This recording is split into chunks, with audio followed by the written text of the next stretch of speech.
malam teman-teman semua. Waalaikumsalam warahmatullahi wabarakatuh. Selamat malam, Pak. Malam, Pak. Malam, Pak. Tolong ini dong, hidupin videonya dulu. Saya mau ini buat absen.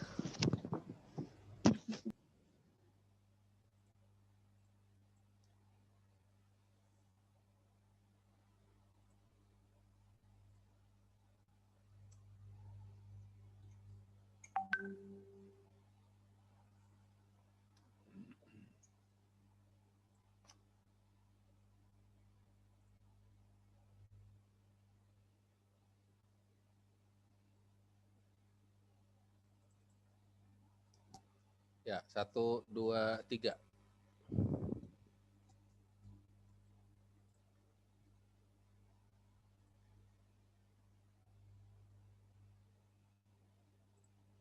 Pertemuan berapa ya sekarang? Pertemuan ke-8, Pak.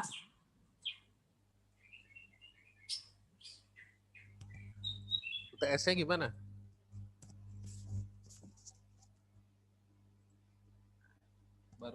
Saya ngoreksi baru berapa orang nih sebentar ya. 1, 2, 3, 4. Baru 4. Dan gapnya jauh, ada yang 40, ada yang 80. Agak susah ya kalau kayak gini posisinya.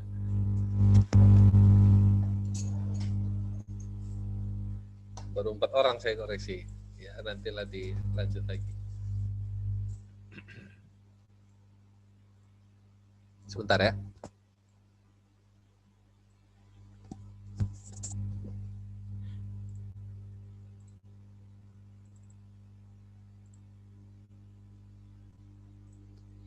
kalau saya lihat salah satu kesalahan yang umum pilihan ganda saya belum lihat ininya, belum dapat polanya, salahnya di mana. Masih 4 orang. Ada apa dari 4 orang tadi cuma 1 atau 2 tuh yang jawab kalau pembayaran jasa ke orang pribadi itu pakai PPh pasal 21. Nah itu ada beberapa itu yang jawabnya pakai PPh pasal 23 saya perhatiin. Ya kalau dia bayar jasa ke orang pribadi ya soalnya gitu ya, ada pembayaran jasa kepada tuan A gitu. Nah di situ dikenakan, ada yang mengenakan PPh 23, harusnya enggak. Jadi 23 itu memang objeknya ada yang sama PPh 21.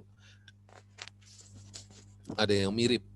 Bedanya di mana? Bedanya kalau 21 itu dipotong 21 kalau yang memberikan jasa itu orang pribadi.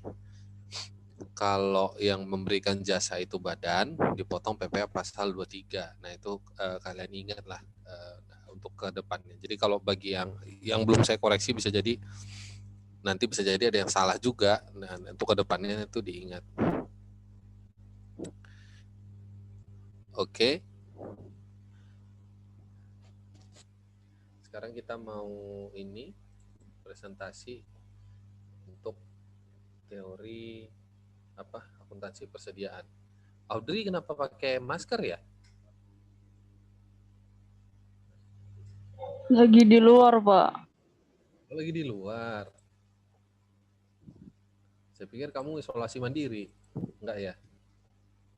Sorry. Aduh, salah slide kan.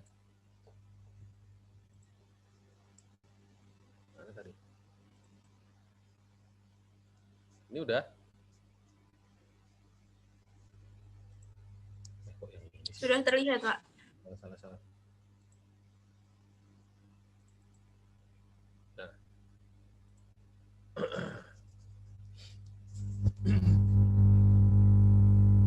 Sorry ya, terlambat.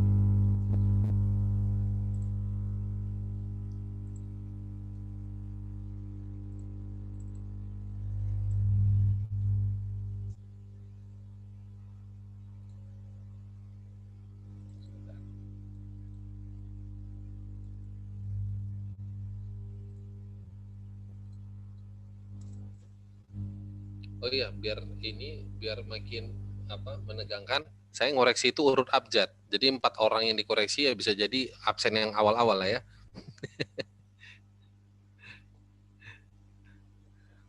Tapi abjadnya kan nggak tahu nih bisa saya mulai dari A, bisa saya mulai dari apa nih? Dari Z.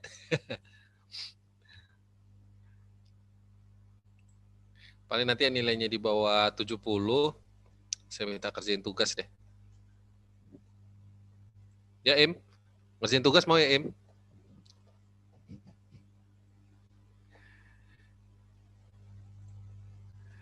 Oke, nah hari ini kita mau bahas tentang akuntansi pajak untuk persediaan. Nanti ke depannya, mulai dari hari ini sampai UAS, ini materi kita ada 1, 2, 3, 4, 5, 6, ada 7 materi yang akan kita bahas nanti. Untuk yang pertama kita mau bahas tentang persediaan. Apa itu persediaan? Persediaan itu ada beberapa definisi. Secara umum, aset yang tersedia untuk dijual dalam kegiatan bisnis atau aset yang aset dalam proses produksi untuk penjualan, atau juga aset dalam bentuk bahan atau perlengkapan untuk digunakan dalam proses produksi. Intinya persediaan itu adalah barang yang akan kita jual. Intinya sih seperti itu. Kalau yang nomor 1 ini berarti biasanya ini untuk yang bergerak di di bidang distribusi. Untuk yang nomor 2 sama nomor 3 itu biasanya yang bergerak di bidang manufaktur. Kalau di manufaktur itu tipe persediaannya kan ada banyak ya. Ada yang bisa kasih contoh nggak? Siapa nih? Saya mau tanya.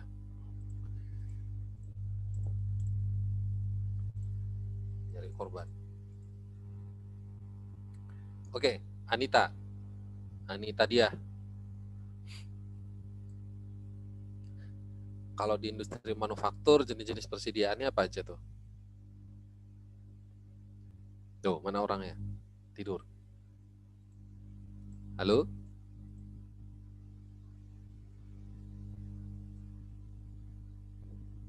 Halo? Halo? Suara saya kedengeran nggak sih? Dengar, Pak. Dengar, Pak. Dengar, Pak. Oh, Anita dia mana? Wah, orangnya nggak ada nih ya.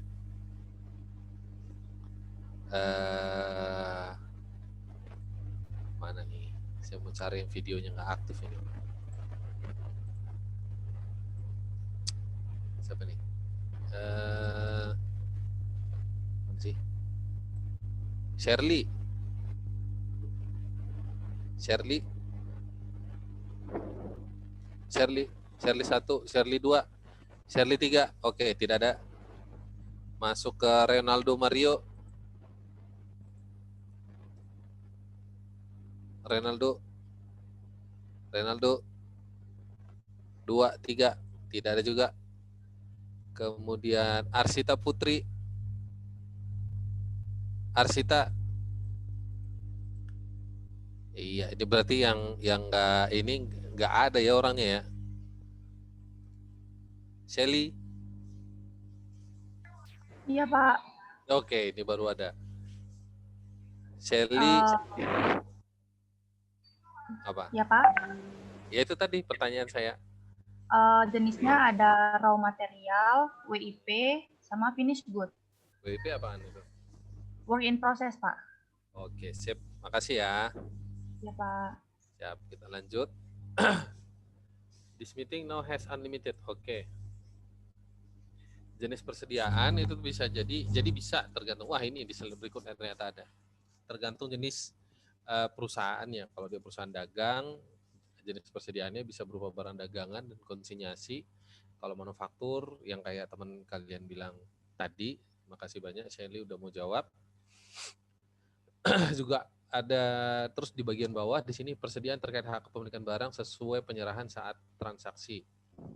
Ada barang dalam perjalanan atau in transit dan barang titipan atau barang komisi. Ya, ini sebenarnya nggak ada urusannya sama pajak sih. Nah, bagaimana kita mengukur biaya atau angka apa yang harus kita rekam di laporan keuangan terkait dengan persediaan. Jadi kalau mau mengukur berapa sih nilai yang akan disajikan di laporan keuangan, itu kita bandingkan dibandingkan antara biaya sama nilai realisasi neto. Biaya itu terdiri dari biaya pembelian, ditambah biaya konversi, ditambah biaya lain-lain. Ada yang tahu biaya konversi itu apa?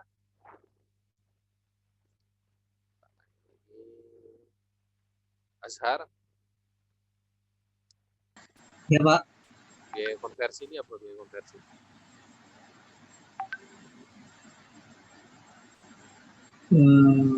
biaya untuk memproses barang mentah jadi barang jadi Pak. Ya, berupa Gimana Pak? ya itu apa aja isinya? Oh, overhead, Ya, sama eh, ini pegawai atau gaji. labor cost. Bukan gaji, upah buruh. Oh, iya. Bahasa Oh ya, Indonesia. upah buruh Pak. Ya. Wih, Kalau gaji itu dia komponen operating expense, bukan komponen dari HPP ya. Jadi upah buruh, bukan gaji.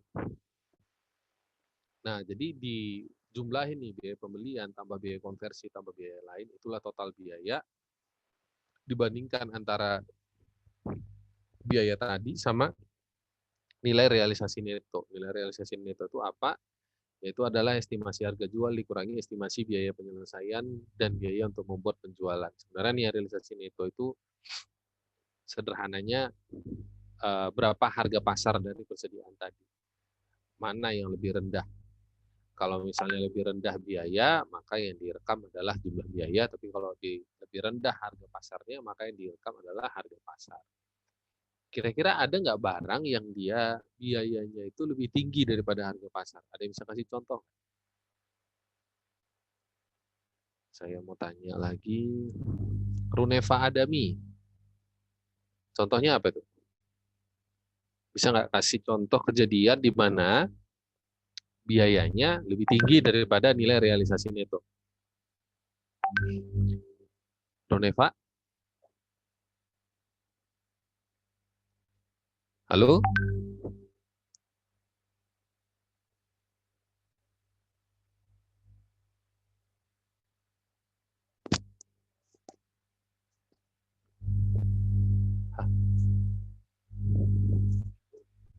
Halo? Wah, tidak ada lagi. Runeva 1, Runeva 2, Runeva 3, tidak ada. Lanjut. Cari korban. Elisavan, D. Satya Pra, apa nih? D. Satya Pra, apa nih? Ya ada Pak. Ya, silakan.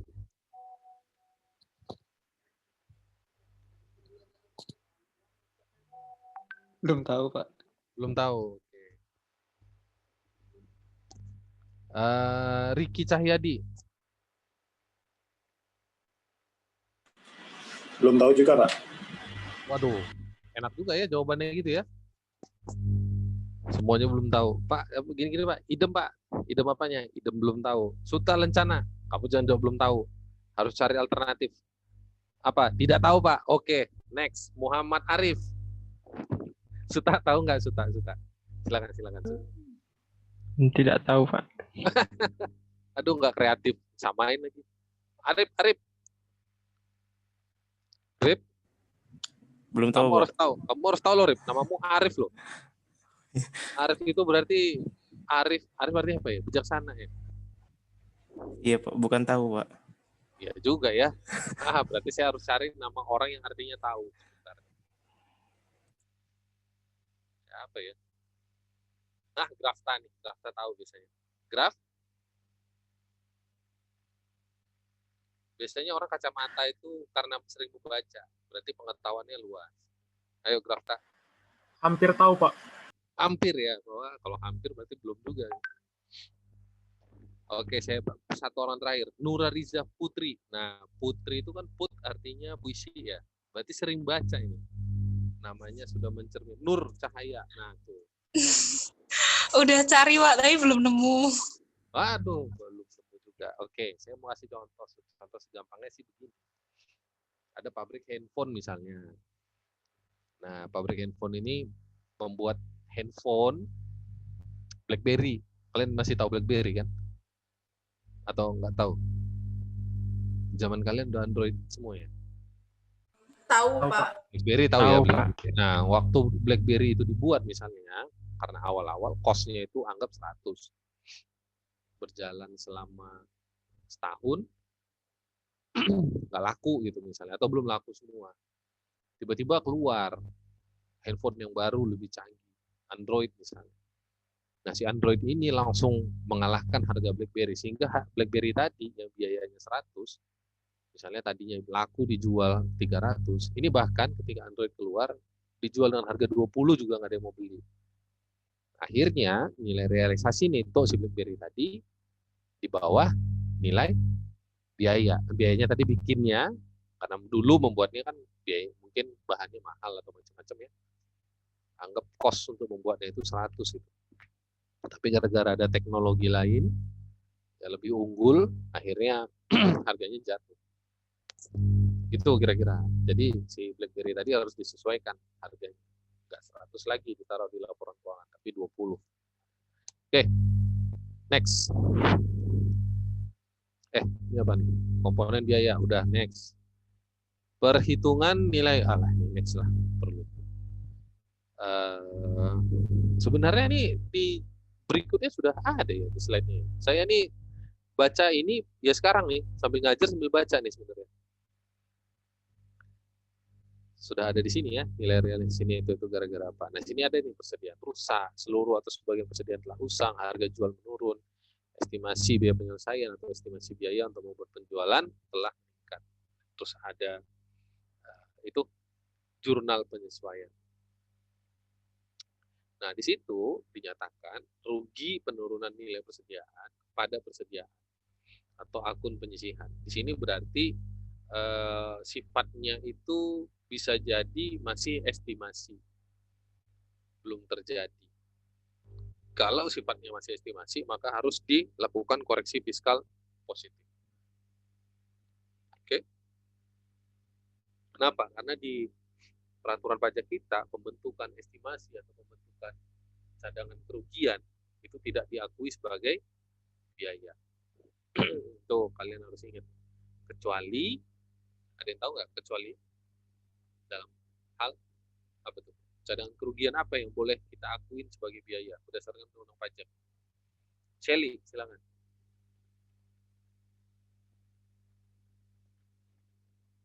Shelly.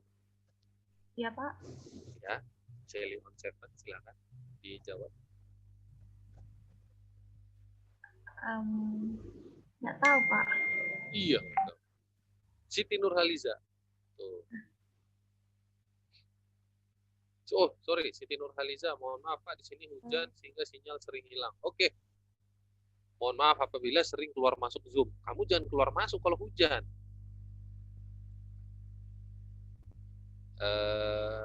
Satu orang korban. Dinda. Iya, Pak. Ya, apa jawabannya? Saya aja lupa nanya apa tadi. Saya nanya apa tadi ya? Oh iya, cadangan apa yang bisa dibebankan sebagai beban menurut fiskal? Din? Kan kemarin belajarnya kalau cadangan nggak boleh dibebankan ya, Pak? Iya, tapi ada yang boleh. Kayak saya nanya. Kurang tahu, Pak. Saya tahunya nggak bisa dibebankan, Pak. Semuanya. Rugi selisih kurs mungkin, Pak? Wah, itu bukan cadangan. Cadangan itu kamu itu mau membuat sebuah beban yang belum terjadi sebenarnya. Jadi kamu cadangkan sebagian dari income-mu, kamu bentuk menjadi expense, kira-kira seperti itu. Oke, satu orang lagi lah. Sofia Indah, silakan. Dari tadi mikir dia kayaknya. Ayo, So. Iya, Pak. Ya, jawabannya apa? Nggak tahu, Pak. Nggak tahu juga. Oke. Jawabannya pembentukan cadangan di Cadangan ada utang pada pagi bukan, Pak? Ya iya itu. Siapa yang jawab tadi?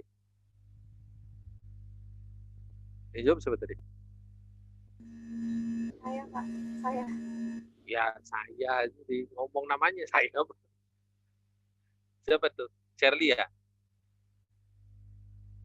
Halo? Iya Pak. Iya ya? Oh Iya, iya. Pak. Maaf, join lagi. Kamu lagi di pesawat apa lagi di mana? Setiap kali unmute ada suara nging. Ya ini emang sedikit error Pak, maaf. Oh iya. Errornya banyak lah, nanggung banget. Sedikit-sedikit error. Ya betul ya, itu pembentukan cadangan piutang tak tertagih. Itu boleh dibebankan sebagai biaya, tapi ada syarat-syaratnya. Secara prinsip sebenarnya nggak boleh, tapi tidak semua itu tidak boleh. Bahkan pembentukan cadangan piutang tak tertagih untuk industri perbankan, industri keuangan, nah itu boleh dibebankan. Syaratnya itu lebih loose atau lebih longgar daripada industri lain. Oke? Bisa ya? Next. Nah, ini sama ini. Pencatatan persediaan, ada sistem perpetual, sistem periodik. Kalian masih ingat ini kan? Zaim, masih ingat nggak Im? Kalau kamu jawab masih, saya next nih. Kalau kamu jawab lupa, saya tanya yang lain. Masih ingat nggak Im? Ini semua kelas ini tergantung kamu loh Im. Next, Pak. Hah? Next Pak. Saya tanya masih ingat belum? Next Pak. Emang saya asrot. Im? Masih? Oke. Jangan kayaknya, yakin Kak. Nggak bisa kamu nanti kalau jadi petugas pajak, ini begini, kayaknya betul Pak. Oh nggak bisa gitu. Harus tegas jawabnya. Ingat nggak Im? Insya Allah ingat Pak. Insya Allah ingat. Oke. Kalau orang udah pakai insya Allah, saya nggak berani. Next, langsung. Makasih Jaim ya. Nah, ini contoh perusahaan yang menjanjikan persediaan di laporan keuangannya. Nanti bisa kalian lihat. Nah, sekarang ada 3 tipe rumus pembebanan persediaan. Ini saya kira kalian juga udah tahu ya. Ada FIFO, ada average, sama ada LIFO. Kalau untuk LIFO atau last in first out ini sudah tidak digunakan lagi, baik dalam PSHK maupun di pajak. Jadi yang dipakai itu hanya yang FIFO atau MPKP masuk pertama keluar pertama. Jelek banget ya singkatannya. Kemudian average atau rata-rata tertimbang. Nah, jadi 2 metode yang sekarang kita akuin, yaitu ada FIFO, ada average. Perlu diperhatikan, penurunan nilai persediaan tidak dapat dibebankan secara fiskal, tolong diingat ya. Sebaliknya, kenaikan nilai persediaan akibat pemulihan nilai seharusnya dikoreksi fiskal negatif. Berarti tidak diakuin sebagai ini apa namanya penghasilan kena pajak. Oke. Sebelum saya lanjut, ada yang mau ditanya?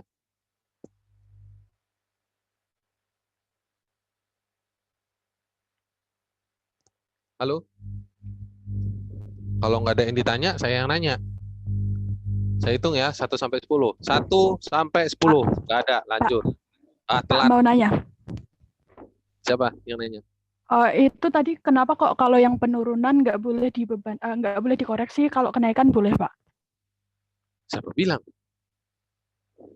Fadila, Pak. Oh iya, kamu yang bilang memang. Maksudnya tadi siapa bilang? Penurunan itu kenapa tidak boleh dikoreksi? Sebenarnya bukan tidak boleh dikoreksi. Ketika kita akuin dia sebagai biaya, justru dia dikoreksi. Koreksi positif. Tidak diakui sebagai biaya menurut fiskal. Apa sebab? Karena itu tadi, pajak itu tidak mengenal pencadangan piutang atau penyisihan, cadangan piutang sih. Penyisihan kerugian. Rugi itu terjadi dulu, baru akuin. Kapan persediaan yang nilainya turun itu rugi? Saya mau nanya dulu ke Mbak Fadila. Ruginya kapan sih terrealisasi kalau persediaan yang nilainya turun? Saat di akhir tahun mungkin, Pak. Enggak. Pas dijual. Nah, tuh betul jawabannya. Waktu dijual. Ya pas dijual aja ngakuin rugi. Kalau nggak dijual belum tentu rugi kan? Kan masih ditebak-tebak kayaknya rugi. Betul nggak? Kayak kejadian BlackBerry tadi deh. BlackBerry tadi harganya cost-nya 100, harga pasarnya 20. Kan kalau di akuntansi udah bisa tuh ngakuin, oh penurunan nilai persediaan 80. Tapi kan pajak nggak gitu. Emang sudah pasti itu laku cuma 20. Jangan-jangan ada orang lagi nyari BlackBerry juga dengan harga 200 karena dia kolektor, kan bisa aja. Nah, Pak. Jadi, seperti itu. Jadi kalau akuntansi memang sifatnya konservatif kan. Ada prinsip akuntansi itu konservatism namanya. Jadi ketika ada kerugian yang bisa diestimasi secara andal, maka kerugian itu bisa diakuin menurut akuntansi. Tapi kalau pajak enggak. Pajak ini hubungannya sama penerimaan negara. Tentu akan ada intensi atau kecenderungan bagi negara untuk membuat peraturan di mana ia akan berusaha untuk menjaga supaya penghasilan kena pajak atau net income-nya si wajib pajak itu tidak turun. Kira-kira begitu. Nah, terus kenapa kenaikan persediaan itu dikoreksi, Pak? Ya benar. Kenaikan nilai persediaan ya tadi. Pajak itu kan prinsipnya realisasi. Kalau misalnya nilai persediaannya naik, belum dijual kan? Kalau belum dijual kan belum ada penghasilannya, betul nggak? Betul, Pak. Betul ya. Misalnya nih, Mbak Fadila nih, punya lukisan karangannya siapa ya? Karangan Suta Lencana. Nah, Suta Lencana ini kan seorang pelukis ternama sehingga background-nya pun adalah background gambarnya apa tuh, Sut? Pura ya? Dari Bali gitu ya. Pelukis ternama Suta Lencana. Ah, iya ya. Nah, kamu karena kebetulan satu kelas sama Suta Lencana, kamu beli lukisan dia. Harganya masih murah, misalnya 10.000. Kamu kebetulan pedagang, misalnya nih ya, pedagang lukisan. Tadi berapa harganya? 100.000. Berapa tadi? Ya 100.000 lah misalnya, karena sekelas ya. Nah terus misalnya Suta Lencana tiba-tiba terkenal. Semua orang tahu, tadinya cuma terkenal di Pondok Aren dan sekitarnya, tiba-tiba terkenal seluruh Indonesia, misalnya gitu.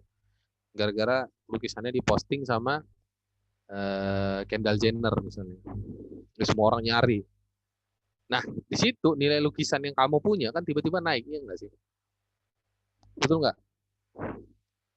Mbak Fadila? Iya, Pak. Ininya ngerti kan simulasinya? Nah, kenaikan nilai tadi itu apakah sudah merupakan penghasilan bagi kamu? Penghasilan bukan? Mbak Fadila? Gimana Pak tadi? Waduh, tadi lukisan Suta Lencana yang kamu beli waktu dia belum terkenal harganya masih 100.000. Kemudian setahun kemudian lukisannya Suta Lencana dibeli sama Kendall Jenner, diposting di Instagramnya. Semua orang lihat, semua orang suka. Naik harganya. Akhirnya harganya jadinya 10 juta satu lukisan. Kalau ada tanda tangan Suta Lencana. Kamu punya tadi lukisan Suta Lencana yang harganya 100.000 kamu beli. Sekarang harga pasarnya jadi 100 juta misalnya. Itu penghasilan nggak sama kamu? Enggak, karena belum direalisasikan, Pak. Nah, itu dia. Makanya kenaikan nilai persediaan kan itu. Dari 100 juta, dari 100.000. Itu naik kan nilai persediaannya. Sama pajak diakuin nggak itu? Kalau ada wajib pajak mengakuin itu, kita koreksi. Pak, ini bukan penghasilan, Pak. Paham ya? Jadi fair Ya, Pak. sebenarnya. Oke, ada lagi yang lain mau nanya? Izin bertanya, Pak. Ya, silakan. Tapi nanti kalau misal evaluasi aset tetap, nah kalau misal ada kenaikan, kenapa itu dipajakin? Itu lain lagi ceritanya. Revaluasi aset tetap menurut pajak. Sebenarnya revaluasi itu kan boleh ya, menurut pajak boleh, menurut akuntansi boleh. Kalau misalnya wajib pajak menginginkan hal tersebut terjadi, Pak, saya mau reval aset saya. Aset tetap loh ya, bukan persediaan ya. Beda konteks ya. Saya mau revaluasi aset tetap saya, Pak. Revaluasi aset tetap itu pilihan. Anda bisa memilih untuk mereval menurut akuntansi, Anda juga bisa memilih untuk merevaluasi menurut pajak. Nggak mesti dua-duanya. Maksudnya gimana? Contohnya begini, misalnya saya punya bangunan di Kalimongso. Dulu saya beli bangunan itu di Kalimongso harganya 10 juta. Sekarang tahun 94 misalnya, kos-kosan 10 kamar. Sekarang bangunan itu misalnya harganya sudah jadi berapa sekarang? Anggap 1 miliar lah. Ya. Nah, 1 miliar tadi, sebangunan tadi, bisa saya ajukan ke Dirjen Pajak untuk direvaluasi. Oke, kalau menurut akuntansi kan terserah aja ya, terserah saya mau kapan mau reval kan. Misalnya saya mau reval di tahun ini boleh. dan itu jadi penghasilan nanti menurut PSHK. Sorry, bukan penghasilan, pendapatan. Apa namanya? Income. Nah, tapi kalau ke pajak, kalau mau reval itu izin dulu. Jadi saya datang kantor pajak, tolong dong saya mau revaluasi aset tetap saya berupa bangunan di Kalimongso. Tadinya nilainya 10 juta Pak, sekarang jadi 1 miliar. Ada selisihnya kan itu ya? 990 juta. Menurut pajak diakuin nggak? Diakuin. Kenapa? Karena ketika wajib pajak sudah minta, Pak tolong revaluasi aset saya, itu dianggap jadi penghasilan kena pajak. Wah, nggak adil dong Pak, nggak fair dong. Fairnya di mana? Sekarang kamu lihat, kalau misalnya aset tetap direval 990 juta tadi, itu disusutkan nggak? Penyusutannya naik nggak nanti tahun depan?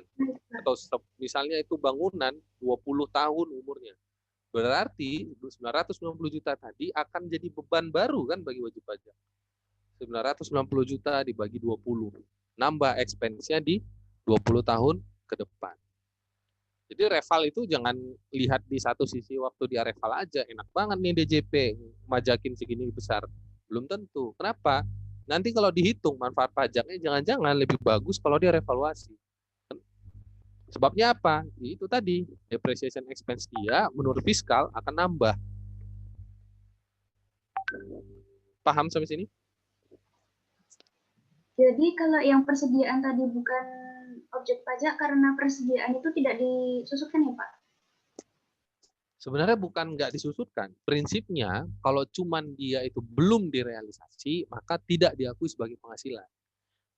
Nah, ketika revaluasi aset tetap, itu kan si WP datang ke kantor pajak.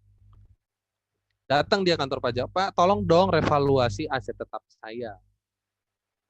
Nah, kalau sudah di gitu, kita seakan-akan si wajib pajak itu udah ngaku tuh, Pak, saya ada penghasilan nih, karena aset tetap saya naik.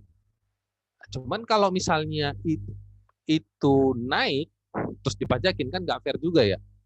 Makanya hasil kenaikannya itu nanti bisa dibebankan penyusutannya. Sampai sini bisa? Bisa Pak, terima kasih. Oke. Oke, cukup ya, 2 pertanyaan. Next.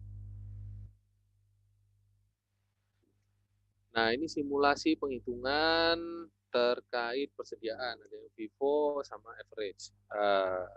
Lanjut saja, nanti kalian bisa lihat sendiri apa perbandingan FIFO, LIFO, sama average. Tapi kalau di sini kelihatan LIFO itu net income-nya paling kecil.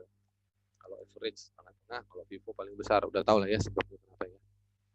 Nah, gimana kalau misalnya terjadi error atau sorry, sebentar.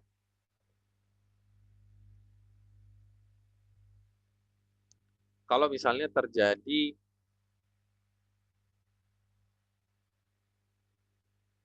sebentar ya.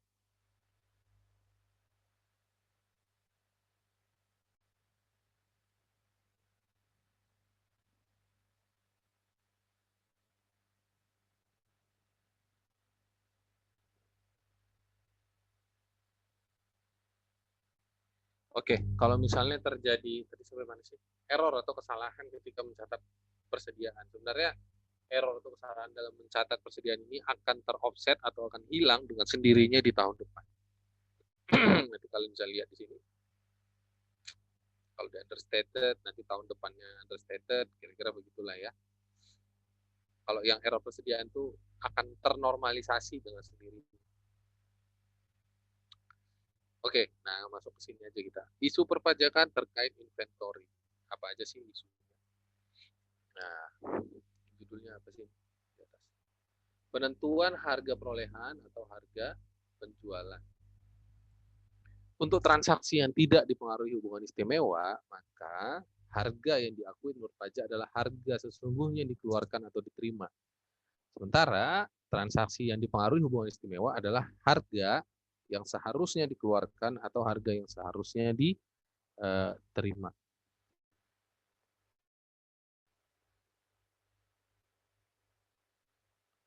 Ini ada yang bisa jelasin nggak nih yang nomor 1?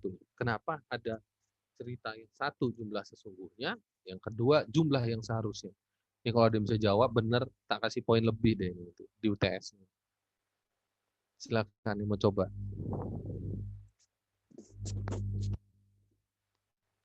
Saya tunggu.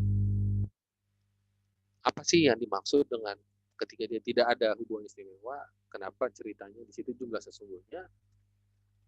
Terus ketika dipengaruhi hubungan istimewa, jumlah yang seharusnya dikeluarkan atau diterima. Yang satu cerita jumlah yang sesungguhnya, yang satu cerita yang seharusnya.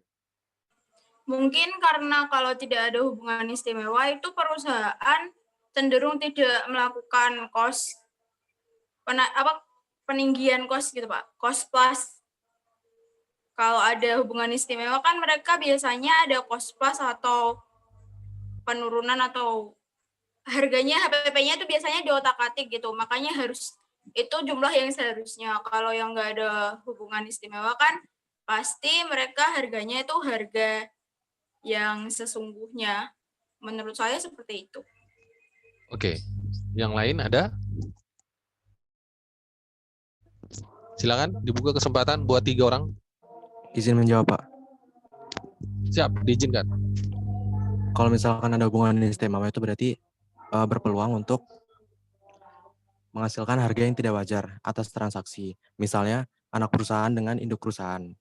Terus kalau misalkan nggak ada hubungan istimewa, itu nggak ada peluang untuk dalam suatu transaksi itu menggunakan harga yang tidak wajar, Pak. Makanya jumlah yang sesungguhnya. Sedangkan kalau misalkan ada hubungan istimewa, karena ada peluang untuk menghasilkan harga yang tidak wajar sesuai dengan kesepakatan, makanya jumlah yang seharusnya diterima. Wah. Baru googling apa? Satu lagi. Kenapa, Pak? Enggak. Satu lagi. Baru googling apa sih? Satu lagi.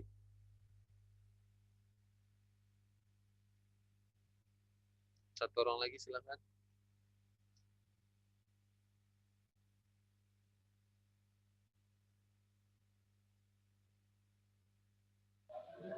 Izin jawab, Pak. Tapi Ya.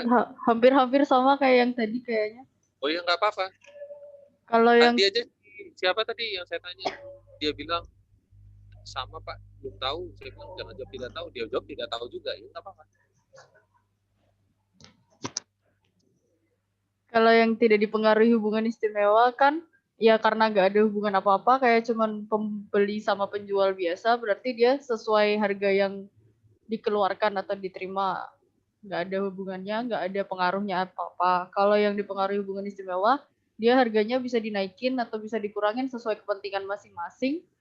Jadi dia ngikut harga normalnya, jumlah yang seharusnya itu, Pak.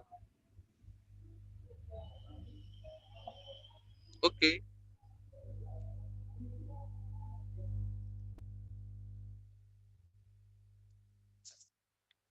Ya, makasih banyak. Jadi tadi ada 3 orang yang jawab, ada Anissa, ada Adit ya, satu lagi Audrey. Bentar ya.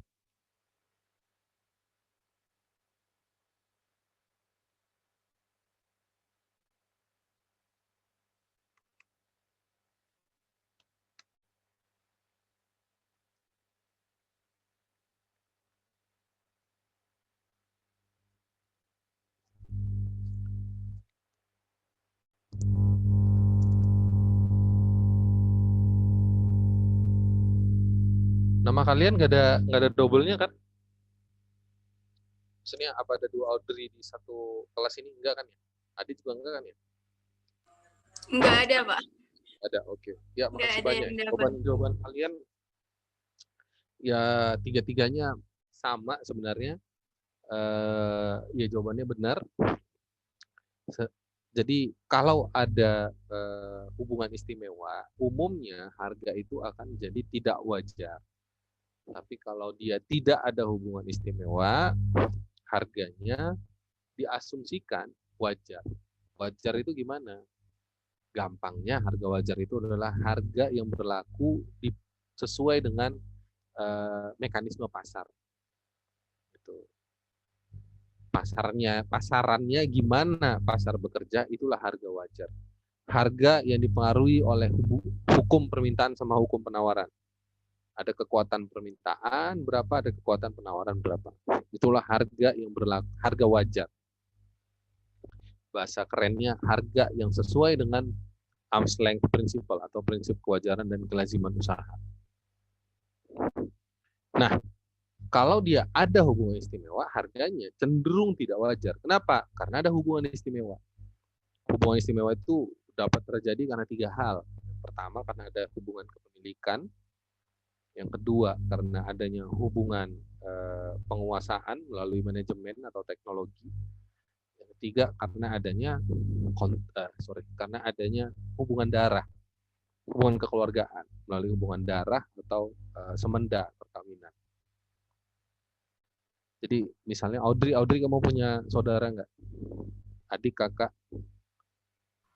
Punya, Pak. Punya ya. Nah, Audrey misalnya menjual maskernya ke Adit, satu masker 10.000 misalnya. Tapi kalau ketika dia jual ke adiknya atau ke kakaknya, dia jualnya nggak 10.000. Bisa jadi lebih murah atau bisa jadi lebih mahal. Tergantung apa kepentingannya. Kira-kira begitu ya. Makanya di situ ada 2 istilah yang berbeda. Ada jumlah sesungguhnya, berarti kalau dia tidak ada hubungan istimewa, karena sudah kita anggap wajar, maka berapa yang diterima? Atau berapa yang dikeluarkan? Ya sudah, itu kita akui.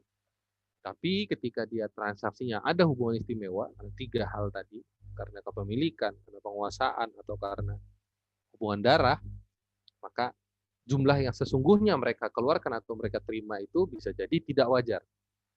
Paham ya sampai sini? Kalau tadi si Audrey menjual maskernya 10.000 ke orang lain, ketika ke adik misalnya, ketika dia menjual ke adiknya, misalnya dia jual itu 7.000. 7.000 tadi sesungguhnya dikeluarkan oleh adiknya Audrey dan sesungguhnya juga diterima oleh Audrey. Tapi itu bukan jumlah yang seharusnya. Seharusnya berapa? 10.000. Pajak mengakui berapa? Pajak mengakui yang 10.000, bukan mengakui yang 7.000. Sampai sini bisa ya. Oke, nah berikutnya nomor 2 dalam hal tukar menukar, yaitu jumlah yang seharusnya dikeluarkan atau diterima berdasarkan harga pasar. Dan yang ketiga dalam rangka likuidasi, nah ini apa lah ya, bisnis restructuring istilahnya. Itu jumlah yang seharusnya dikeluarkan atau diterima berdasarkan harga pasar kecuali ditetapkan lain. Ya, silakan. Kalau hubungan karena dia langganan gitu, Pak? Langganan itu tidak masuk kategori hubungan istimewa. Hubungan istimewa itu karena 3 itu. Langgananmu, apakah ada hubungan darah? Nggak ada, Pak. Ada hubungan kepemilikan nggak? Nggak ada, Pak. Ada hubungan penguasaan atau ya penguasaan ya, ada hubungan penguasaan? Nggak ada juga. Kalau nggak ada, ya sudah. Itu berarti pihak yang tidak memiliki hubungan istimewa. Hubungan istimewa itu jangan dipikirkan saya, Pak, best friend, Pak. Enggak, itu bukan hubungan istimewa menurut pajak. Ya, seistimewa apapun orang itu di hatimu, Grafta, menurut pajak, kalau tidak memenuhi 3 klausul tadi, maka dia bukan hubungan istimewa. Jadi kalau kamu punya pacar, nah itu belum hubungan istimewa menurut pajak itu. Karena pajak hanya mengakui 3 tadi. Kamu memiliki pacarmu enggak? Belum, nikah aja belum. Kamu kuasai enggak dia? Wah, susah diatur, Pak. Saya bilang jangan pulang malam, dia pulangnya pagi malah. Tapi saya masih cinta gitu. Nah, itu bisa jadi keluar. Hah? Bisa jadi celah kan, Pak? Celah apanya? Ya mungkin entah karena dia sangat cinta gitu, Pak. Jadi dia mau memberikan di luar dari harga HPP, di bawah harga HPP gitu. Nah, tapi itu memang tidak di-capture oleh aturan kita. Karena apa? Itu kondisi abnormal itu. Kondisi seperti itu kan abnormal itu. Ada nggak menurut kamu orang yang sudah saking tergila-gilanya bertransaksi denganmu terus-menerus dengan harga yang tidak wajar? Segila-gilanya orang pasti suatu saat dia akan waras kan? Iya enggak? Iya, Pak. Apalagi samamu, paling sebulan. Bercanda. Iya, Pak. Ya, jadi kayak gitu tuh nggak bisa ditangkap. Di regulasi manapun nggak akan ketangkap kalau yang kayak gitu. Pak, hubungan cinta kok nggak masuk hubungan istimewa? Bagaimana mendefinisikan hubungan cinta yang tergila-gila dalam undang-undang pajak, coba? Sangat gampang itu nanti di-challenge. Bu, sorry ya Bu ya, maaf ya. Transaksi ibu sama tetangga ibu, saya koreksi. Soalnya ibu selingkuh sama dia. Wah, gawat itu kalau dibawa ke pengadilan itu.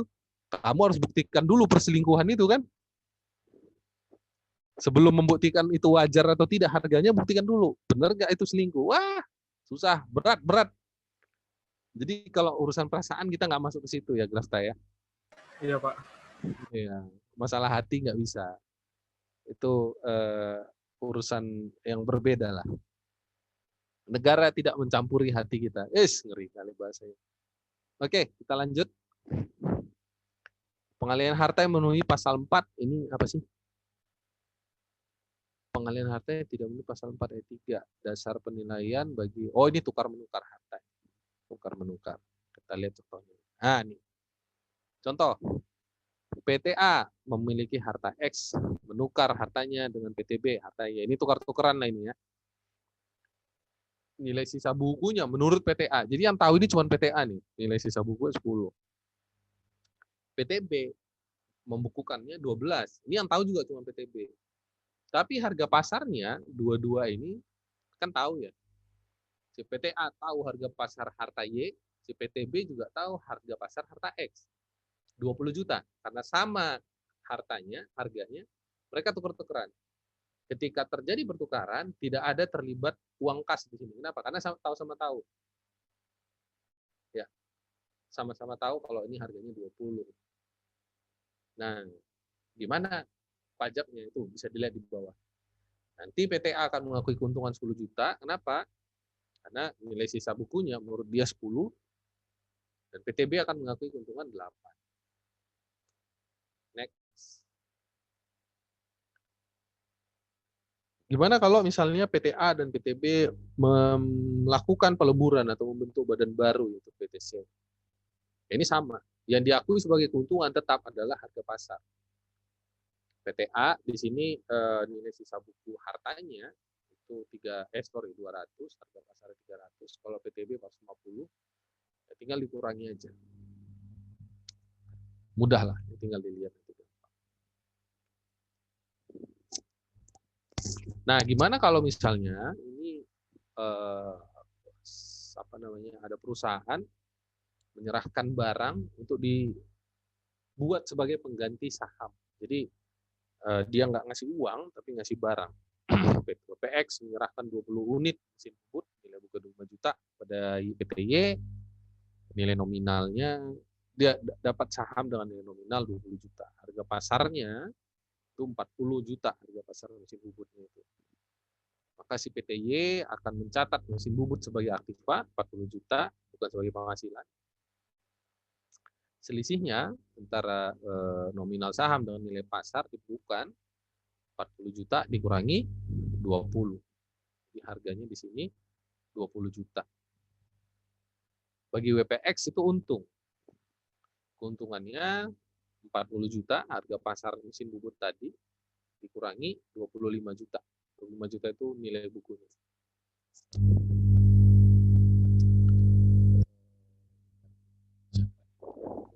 $15 juta diakuin keuntungannya oleh WPX. Ini ada latihan. Nah, ini silakan deh kalian kerjain nanti. Wah, sudah habis. Oke. Ada yang mau ditanya sampai sini?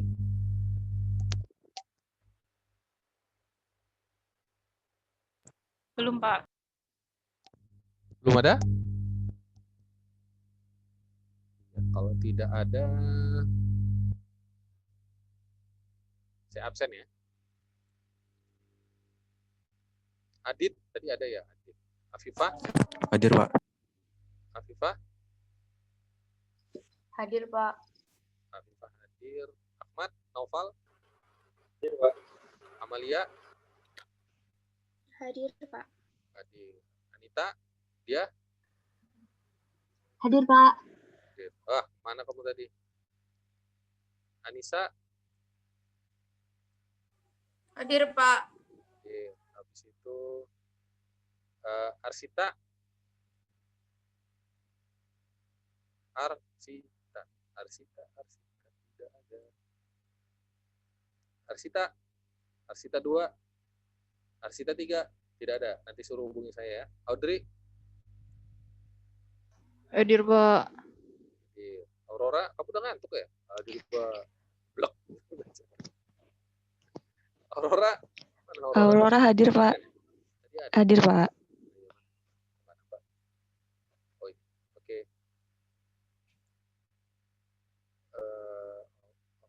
Azhar tadi ada. Dinda, Hadir, Pak. Dinda ada juga. Elsafan, Hadir, Pak. Elsafan mana ya? Oh ini ya dari tadi minum terus, gak selesai. Oke. Elisafan. Kuat minum ya Elisafan ya. Iya, Pak. Iya. Oh udah selesai minumnya. Mana cangkirnya? Udah dicuci?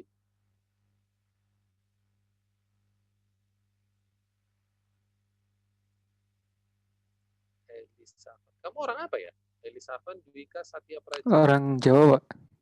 Orang Jawa. Jawa mana? Iya, Pak. Jawa Tengah, Pak. Jawa Tengah. Iya, Pak. Kotanya? Lahirnya di Solo tapi dari kecil di Cimahi, Pak. Sebentar. Lahirnya di Solo, dari kecil di Cimahi. Kamu Iya, waktu Pak. lahir tuh langsung besar apa? Lahir di Solo. Kamu Iya, kecil Pak. kan atau lahir kan? Iya, Pak. Dari kecil di Cimahi. Iya, Pak. Rentang waktu kamu dari lahir Solo dan Cimahi itu kamu apa itu? Status ini kecil kah, besar? Masa kanak-kanak, Pak. Masa kanak-kanakmu di Cimahi, Pak. Solo. Oh di Cimahi. Cimahi, Pak. Iya, Pak. Sekarang di mana? Cimahi, Pak. Di Cimahi. Iya, Cimahi itu Jawa Barat bukan ya? Iya, Pak. Oh iya. Di Solonya numpang lahir doang kali, Pak. Wah nggak tahu saya. Iya, El di mana? betul, El, Pak. tolong dikasih tahu Anita. Betul, Pak. Berarti kamu lahir tanggal berapa? 23 Maret, Pak. 23 Maret. Tanggal 24 Maret langsung ke Cimahi berarti ya. Kayaknya iya, Pak. Kayaknya gitu ya. Buru-buru langsung. Kenapa? Soalnya cuma numpang lahir. Mampir Sembrojo langsung pindah. Fadila, Sekar, Kinasi. Hadir, Pak. Oh iya ini tadi yang nanya. Siap. Fadila, Faris. Hadir, Pak. Faris. Mana nih Faris? Faris Hibba nih. Oh ya, siap. Grafta ada. Ida Bagus, Gede Suta. Oh, di pelukis. Hadir, Pak. Juan Martin. Juan Martin. Hadir, Pak. Juan Martin, oke. Nenggolan. Aduh, orang Batak. Kamu di Medan? Iya, Pak. Medan mananya?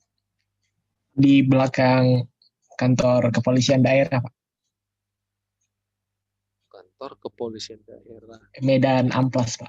Oh, di Amplas. Oke. Iya. Itu Deli Serdang bukan ya? Masuk. Pakam bukan sih? Bukan ya? Masih Amplas ya itu? Masuk ke, iya, hampir ke Deli Serdang, Pak. Hampir ya? Iya, Pak. Oh iya. Juan Martin Nenggolan. Dulu SMA mana? SMA Negeri 5 Medan, Pak. SMA Negeri 5 Medan, Pak. Gak usah dipertegas sekali kau Medan. Sudah tahu aku. Kau bilang saja SMA Negeri 5 Medan. Udah. SMA Negeri 5 Medan, Pak. Yang kau pikirnya nambah nilaimu kau bilang Medan itu tadi. Tidak. Sama saja semua. SMA 5 di mana itu ya? Di Stadion Teladan. SMA 5 Pak. di mana ya? Oh, kamu sekolah di stadion. Enggak, di belakang Stadion Teladan. Bilang di belakang Stadion Teladan. Kalau kamu bilang di Stadion Teladan, berarti di tengah stadion itu kamu belajar. Iya, maaf, Pak. Nggak usah minta maaf, nggak salah juga. Kalau mau belajar di stadion, masa saya larang? Pak, saya tidak mau tahu, pokoknya saya mau belajar di stadion, Pak. Kalau nggak di stadion, saya nggak ngerti. Ya silakan. Tapi jauh juga kamu ya, dari Amplas sana ke ini ya, ke SMA 5 ya. Lumayan, Pak. Naik apa? Gojek? Sepeda? Naik kereta, Pak. Naik motor. Jadi bagi orang non-Sumatera, tolong dipahami ketika Juan mengatakan, saya ke sekolah naik kereta. Itu maksud dia adalah, dia ke sekolah naik motor. Karena orang Medan mengatakan motor itu kereta. Jadi kalau kalian dengar orang Medan, aku ada kereta di rumah. Nah, jangan kalian pikirkan itu kereta api. Ya. Hebat kali orang Medan ini, kereta ada di rumahnya gitu. Tolong itu di ini ya. Kalau Huan tadi ngomong kereta, itu motor maksud dia. Oke? Orang Medan nggak sekaya itu sampai punya kereta di rumah gitu. Mau berapa banyak rel kereta api dibangun. Tapi nggak apa-apa, saya dulu juga begitu kok. Jadi saya waktu awal-awal masuk STAN, saya kan dari Medan ya. Masih apa? Orang Medan tuh logatnya tuh nggak bisa hilang. Mau mulutnya dicuci pakai bensin pun ya tetap kayak gitu. Dia bilang ya gitu ya. Kayak si Huan tadi. Siapa negeri Medan Pak? Udah bawaan lahir gitu. Jadi orang Medan itu kayak dari lahir huruf E duluan diajari sama mamanya. Kau bilang gitu. Nggak bisa diganti tuh.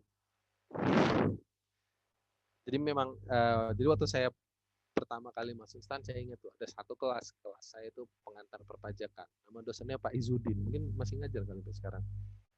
Pak Izudin tuh ada pernah diajar Pak Izudin? Enggak ada ya. Itu dosen saya tuh dulu, Pak Izudin. Jadi dia menjelaskan sesuatu. Saya lupa tuh poinnya apa dia jelaskan. Besoknya bapaknya masuk lagi. Kemudian dia menjelaskan satu hal yang sama tapi berbeda. Poin yang dia sebutkan itu jadi kondisinya sama tapi penjelasannya berbeda.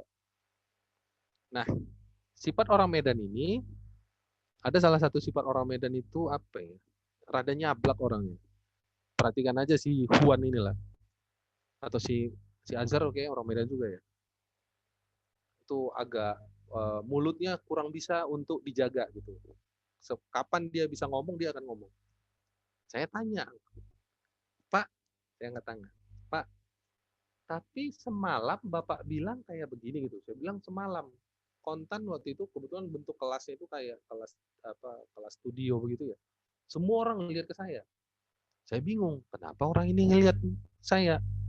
Teman saya yang ngerti dia bilang, bukan semalam. Di sini semalam tuh artinya tadi malam. Berarti kalau kamu bilang semalam, Bapak itu bilang, berarti kalian berdua satu malam itu bareng katanya gitu. Wah sialan, saya salah ngomong. Maaf Pak ya, maksud saya kemarin, saya bilang gitu. Jadi ada istilah-istilah yang apa ya, kita yang harus adaptasi lah. Oke, Huan ya. Jadi jangan kau bilang-bilang lagi kau ada naik kereta ke sekolah ya. Siapa? Ya. Malu kita. Siapa tadi lagi belum di absen ini? Arif. Tadi ada Arif tuh. Ada sih tadi. Hadir, Pak. Niputu, ya. Niputu Semara. Hadir, Pak. Mana? Oh, ini Semara. Oke. Raden? Oh, ada tadi. Raden ada. Hadir, Raden. Pak. Panggilanmu apa sih? Riza ya. Putri. Wah, pas ditanya panggilan, sinyalnya rusak. Poe, Pak. Nah, Poe. Oh, yaudah. Tadi Ya. saya mau nanya, kalau cewek sama cowok panggilannya sama-sama Radit. Renanda. Sengaja rusak sinyalnya. Renanda hadir ya. Renaldo. Hadir, Pak. Riki. Hadir, Pak. Oke. Runeva. Tadi ada sih kayaknya. Hadir, Pak. Ya, Shelly. Hadir ya. Shirley. Hadir, Pak. Oh iya, ini di pesawat tadi ya, Shirley di pesawat. Siti Nurhaliza. Siti Nurhaliza 2. Siti Nurhaliza. Seniornya Mana? Kepada Cik Siti silakan. Konser sudah mau dimulai. Tidak ada. Oke, next. seniornya Sophie jelek Windy. mungkin, Pak. Oke. Tadi Sophie yang Windy. bikin rumahnya hujan itu. Oh, ya rumah hujan. Oke. Sophie Windy Hadir, Pak. hadir. Siap, terima kasih. Sofia Indah. Ini hujan juga rumahnya? Enggak. Oke, hadir. Zaim. Hadir, Pak. Mana Zaim? Hadir, Pak. Oh iya, ini Zaim. Zaim, belum beli lampu, Im? Lampu layar? Udah di atas, Pak. Jangan ditaruh di atas dong, di layar dah. Masih gelap, Im. Oke, presensi disimpan. Gagal update data. Oh, udah disimpan udah tadi. Ya. Siapa lagi nih? Tiba-tiba hadir nggak di absen? Siapa yang ngomong hadir tadi? Hah? Saya, Pak. Siapa kamu?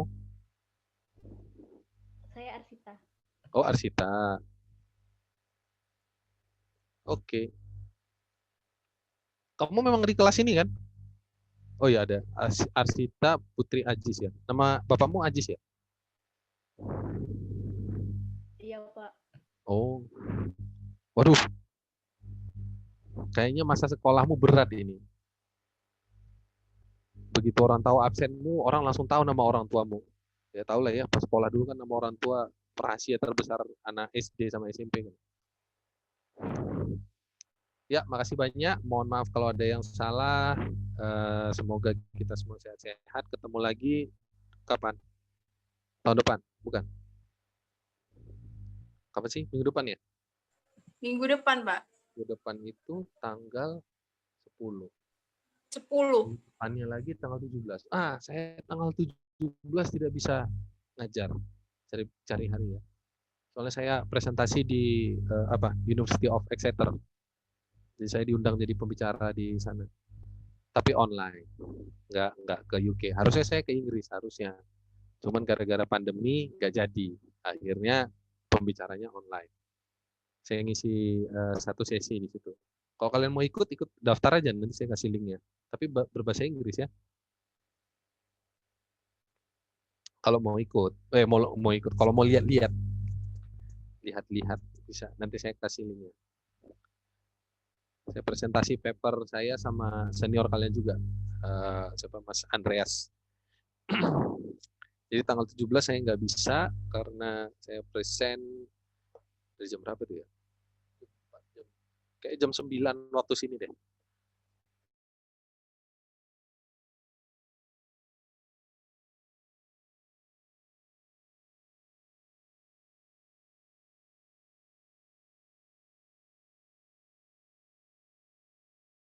Terima kasih banyak ya. Mohon maaf kalau ada yang salah. Sehat-sehat semua. Jangan sampai kena COVID. Banyak minum makanan bergizi, multivitamin, olahraga. Kalau bisa Grafta biar lebih kurus. Nggak apa-apa Grafta. Saya juga pas pandemi naik. Dosa naik, berat badan naik juga. Makasih ya. Assalamualaikum warahmatullahi wabarakatuh. Ini sebentar. Ini siapa ini? Sama-sama, Pak. Ada chat baru baca. Ya, makasih ya. Assalamualaikum warahmatullahi wabarakatuh. Selamat malam. Waalaikumsalam. Terima kasih, Pak. Terima kasih, Pak. Wabarakatuh. Sama-sama. Selamat malam, Pak. Makasih, Pak. Terima kasih, Pak. Terima kasih.